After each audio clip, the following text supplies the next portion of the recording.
Hi, I'm Peter Travers, movie critic for Rolling Stone, and we're going to talk about this weekend's movies. And this is not any weekend, this is May 1st, which is, in Hollywood terms, the beginning of summer. I know you think that's the end of June, but forget that. In Hollywood, it's May 1st.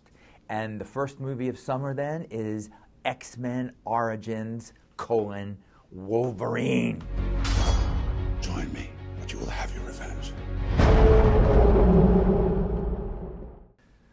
So, are you excited? I hope you are, because when you get to the movie, you're more likely than anything to do this. Because that's what it was. No, it's not scumbucket material. Hugh Jackman, who even produced this one, has always been the best thing in the X-Men movies. And he's the best thing in this, too. And I've got to say that Liev Schreiber, who plays his brother, Victor, who are both mutants, is also quite good. There's a moment where he sees Wolverine's new claws and he looks at them and goes, ooh, shiny. Ooh, shiny. And that's humor. I like that in a movie.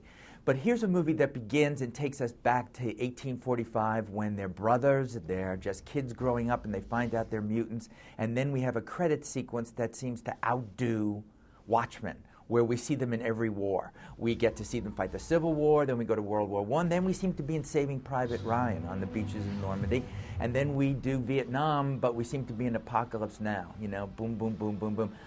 I don't know what that was about, but it was kind of effective, and then the movie just gets repetitive. It keeps doing the same thing over and over again. It also has weird little bumps in it, in which we see this gigantically fat wrestler called Bob, and I thought that I was watching Austin Powers in Goldmember. Through it all, Hugh Jackman, who is the most personable actor on earth, has to be angry all the time. So every minute he wakes up with a bad dream and he goes, ah! And the claws come out. Somebody could tell him that his girlfriend has been kidnapped and she's in danger. Ah! Ah! It's as if Hugh Jackman is afraid that I'm going to put him in the scum bucket. And you know what, Hugh? I'm not going to do that. So save the ah! for some other movie, like you did when you did Australia a few months ago. That belonged in the scum bucket. This is just okay, starts the summer off in a kind of nice popcorn way, but wait till next week when you see an origin story that really works, and that's Star Trek. For Wolverine, I'm sorry. All right, scumbucket time. What's it going to be?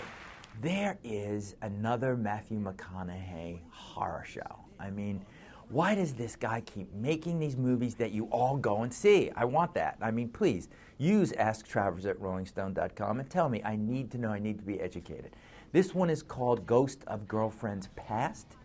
This is like a spin on Charles Dickens' Christmas Carol, in which McConaughey plays a studly fashion photographer who just loves him and leaves him. But his dead uncle, played by Michael Douglas, comes back and tells him, just screwing all these girls is not the best thing to do in life.